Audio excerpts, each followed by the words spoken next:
Upper Michigan, David Pfaff, Carl Bonek. This is your Fox UP News in prime time. A 26-year-old Gwynn man was killed this morning in a two-vehicle crash on M553 in the area of Glasses Curve. It happened at about 10 a.m. when the man was driving a Chevy Malibu northbound on 553 with his 6-month-old infant daughter in the back seat. Witnesses say he lost control of his vehicle and it began to spin into the path of a southbound waste management truck. The vehicle that lost control went into the lane where the truck was, and the truck was unable to stop. The driver of the Malibu was pronounced dead on scene. His infant daughter is listed in stable condition at Marquette General. The truck was driven by a 56-year-old Ishpeming man. He was not injured. Road conditions at the time of the crash were wet and slushy.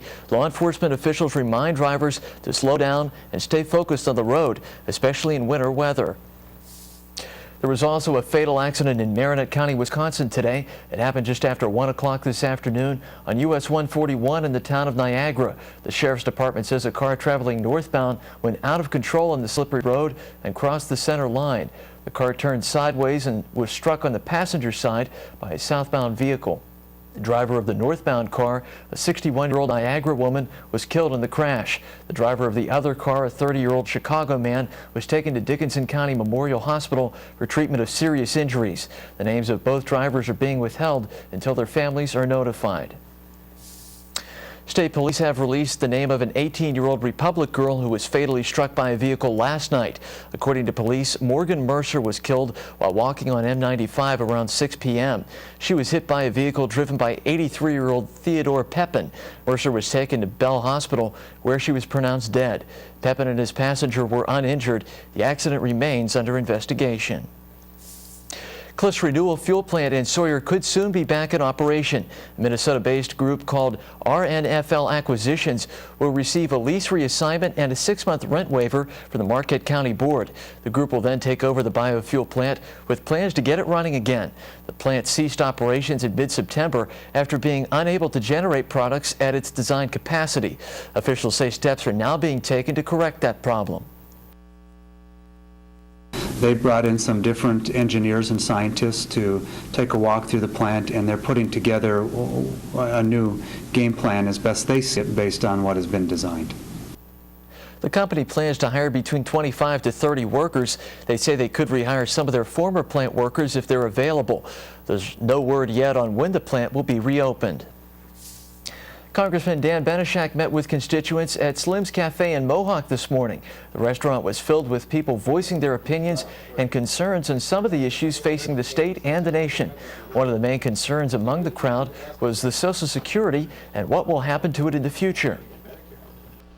And the people that are depending on it for their retirement, they're worried that it's going to go away. And I think they're also worried, too, about the federal debt and their children and grandchildren's share of it, and they want our young people to have something as well.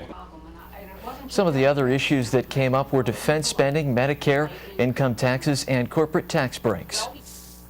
With only a handful of days left in office, Marquette County Prosecutor Gary Walker bid goodbye to his longtime staff today. His career marks the longest public prosecutor tenure in Michigan. Walker started his career in Marquette as an assistant prosecutor in 1972. He credits much of his success to his team that's worked with him for a number of years. Walker said he plans to remain active in the community once he retires. I am blessed. I have been allowed to do that which I want to do. And occasionally, and maybe even more than occasionally, make a difference in the community. Walker's last day in office is this Saturday. Chief Assistant Prosecutor Matt Wiese will serve as the county's prosecutor until December 31st, 2012. If you're trying to keep out of the cold this New Year's Eve and the ball drop just isn't for you, there are plenty of other activities to do in Marquette. Fox UP News reporter Gabriella DeLuca looked into some alternative New Year's Eve activities.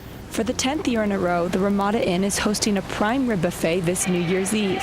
If you're eating elsewhere, you could just buy a ticket for the comedy show later that night. Comedians Ron Sweet and Lee L.A. Lycan will take the stage at 8:30 p.m.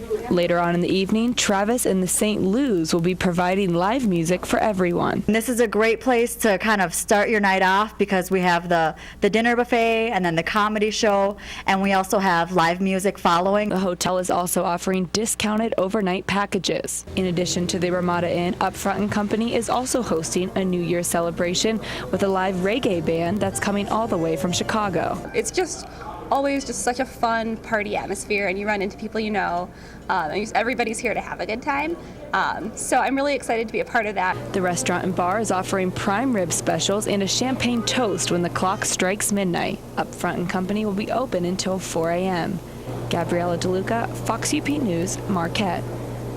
And speaking of New Year's Eve, many people will choose to welcome in the new year by celebrating with a glass of champagne. But police are reminding people to stay responsible. Michigan State Police Trooper Sean Reynolds said the Gladstone Post will have direct patrols this holiday season. There will be more police on the roads, specifically targeting drunk drivers and drivers who are operating under the influence of drugs.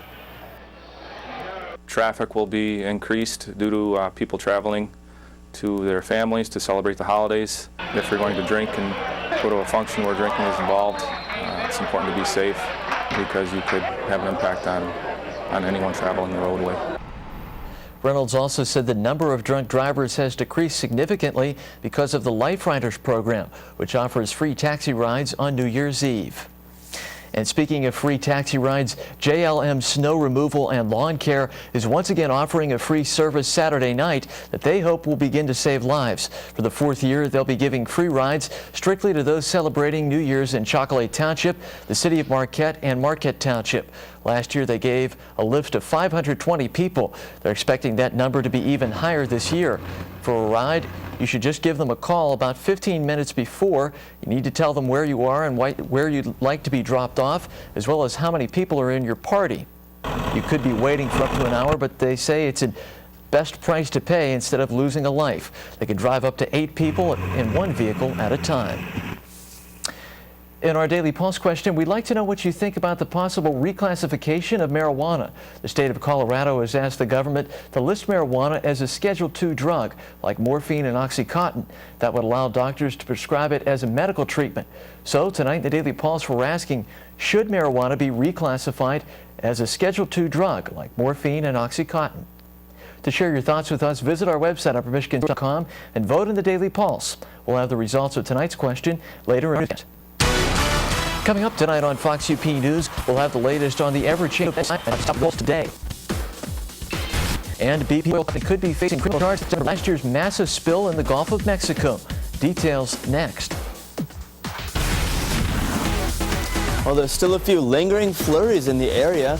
Radar showing plenty of cloud cover, but all around, most of the snow is well behind us, and the worst is definitely behind us. A few lingering flurries overnight, with even some reports of some freezing drizzle. As for today's almanac, temperatures were considerably warmer than yesterday, a high of 31 with an average of 23 degrees, as well as a low of 17 and an average low of 8 degrees, well above average, as we have been seeing almost this entire month of December. As for our snow forecast, we have a few more flurries on the way, and including some on New Year's Day. But I have plenty more details on that in just a bit.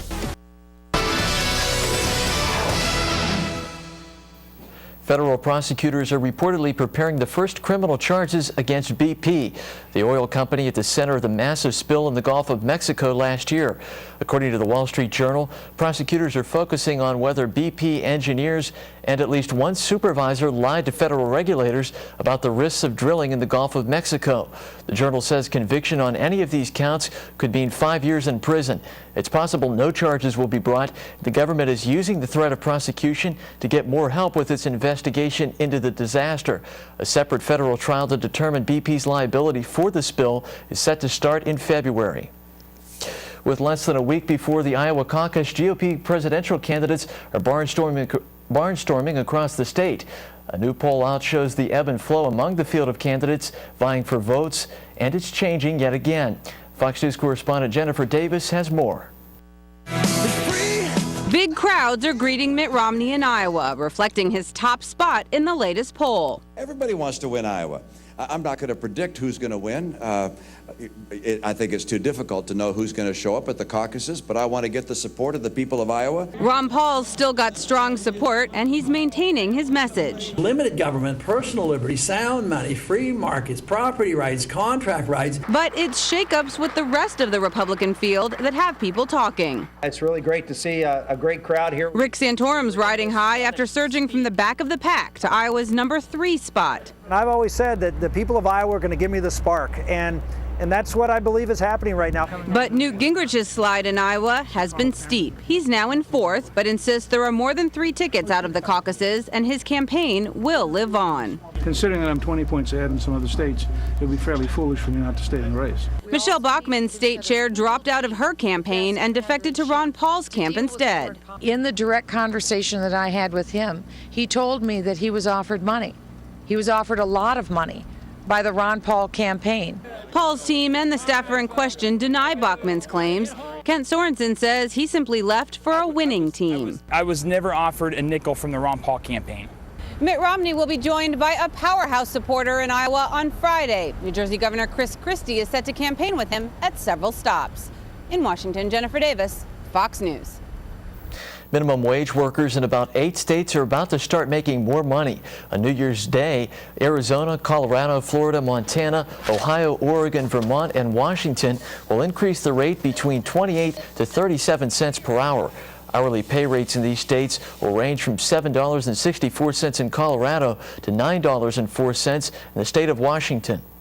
Workers are getting the income bump because of state laws that require minimum wage to keep pace with inflation. The federal minimum wage rate is $7.25 an hour. 18 states and Washington, D.C. have rates above the federal level. Verizon Wireless customers will soon have to pay for the privilege of paying their bills. The nation's largest wireless company is starting a $2 convenience charge for customers who make one-time bill payments either online or by telephone. The fee will go into effect on January 15th. Customers can avoid the charge by making one-time payments with an electronic check or their bank's online bill pay option. Verizon gift cards and rebate cards are another way to get around paying the fee. The fee can also be avoided by paying bills at the Verizon store or sending a check in by the mail.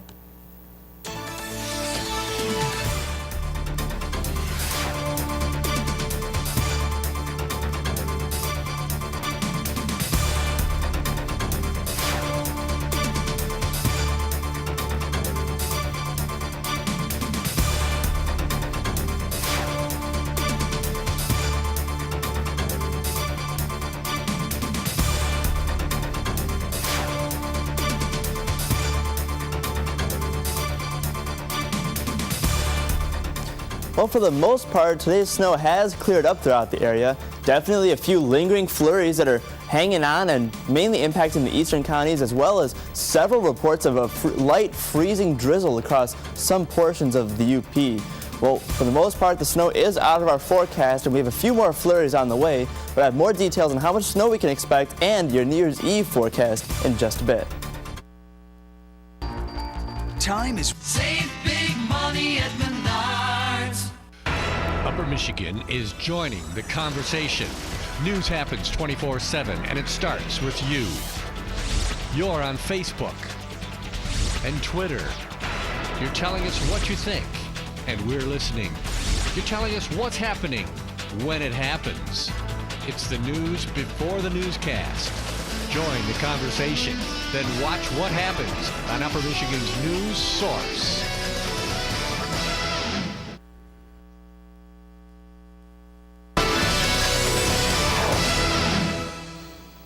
Well, all around, temperatures aren't terrible at the moment. In fact, they're a good deal warmer than they were just last night at this time. Currently, the coldest spot is out east in Newberry, 25 degrees, but a little bit warmer along Lake Michigan, 32 Escanaba, so it's 30 in Menominee and in Manistee. All around the rest of the UP showing mainly 20s and in the upper 20s. The local radar and satellite is showing a good deal of cloud cover, mostly overcast skies, but the main issue is the snow, which has for the most part lingered just a little bit, but mainly cleared away out of the area.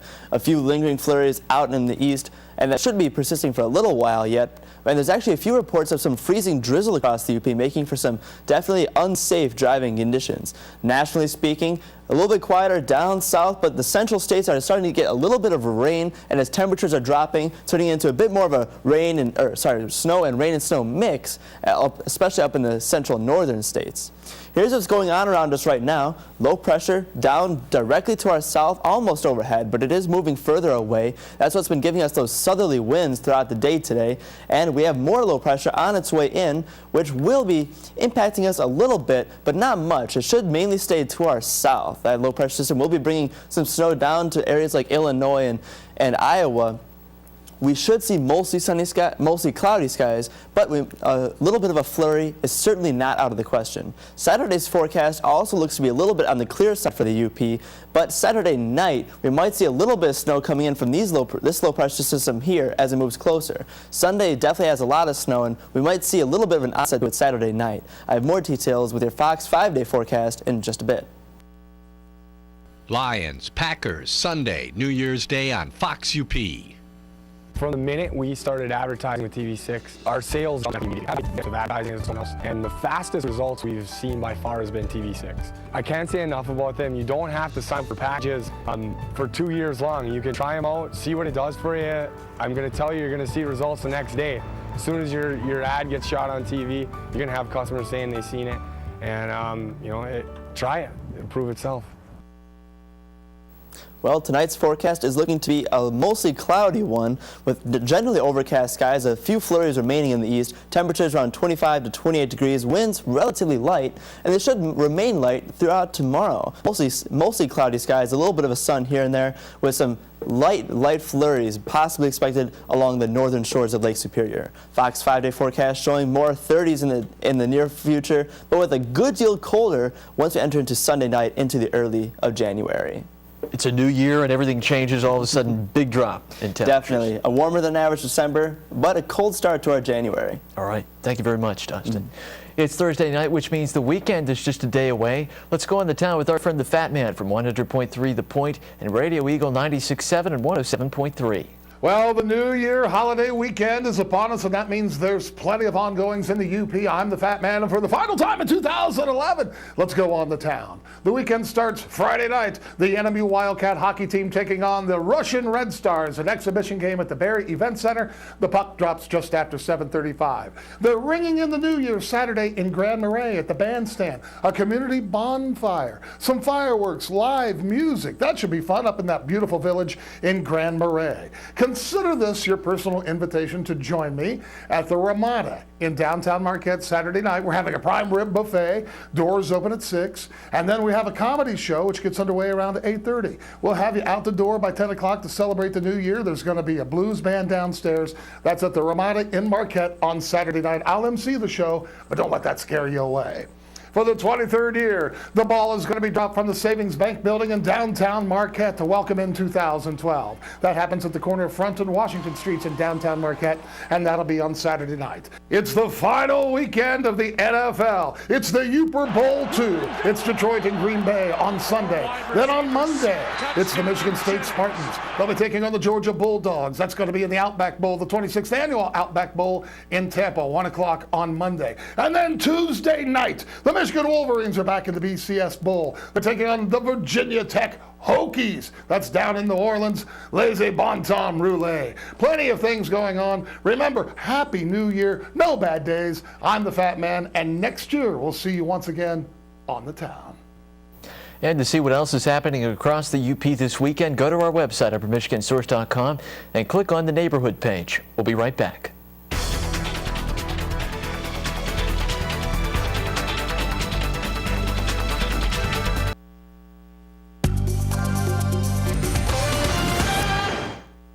It's time for our Youpers on YouTube video. Tonight we see some more snowmobiling. Let's take a look. This video is shot near northern Wisconsin, not too far from the UP. It's a little less intense than that racing footage we showed you last night from Bessemer. The person who uploaded this video said they just wanted to make sure their helmet camera was working. Remember, we want your videos, so if you have some on your camera or cell phone and would like to see them on our newscast, visit our website, uppermichigansource.com, and upload them to YouPerTube. Or from your cell phone, address the message to share@youpertube.com. Well, cell phones were once a new trend, but now they're a staple in almost everyone's life. So our Fox UP Facebook fans wanted to know, what are the basic rules of proper cell phone etiquette? The key is to be respectful and mindful of others around you. That means when you're with others, excuse yourself before taking a call and keep your voice down while you're talking. Don't forget to put your phone on vibrate or silent mode when you're at the movies or in church.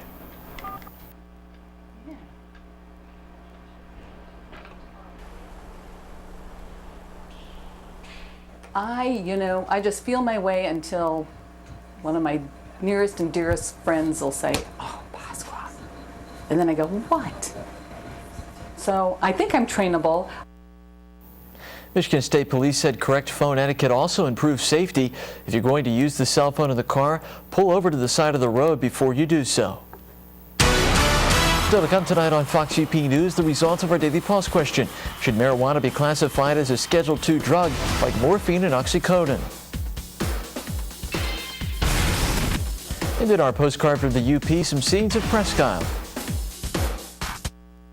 Closed captioning is brought to you by Culligan.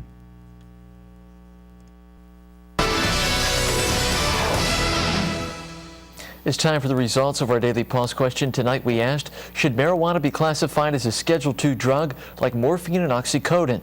Here's how you voted. 53% of you said yes, while 47% said no. Mike McHaney commented on our website, "It seems to me that the only individuals or organizations that would be against this would be criminals and those they corrupt who profit from an environment of prohibition and secrecy." Danielle Legault commented on our Facebook page, "It's still not an appropriate classification, but it's a start. How can marijuana be classified with drugs that people can overdose on and die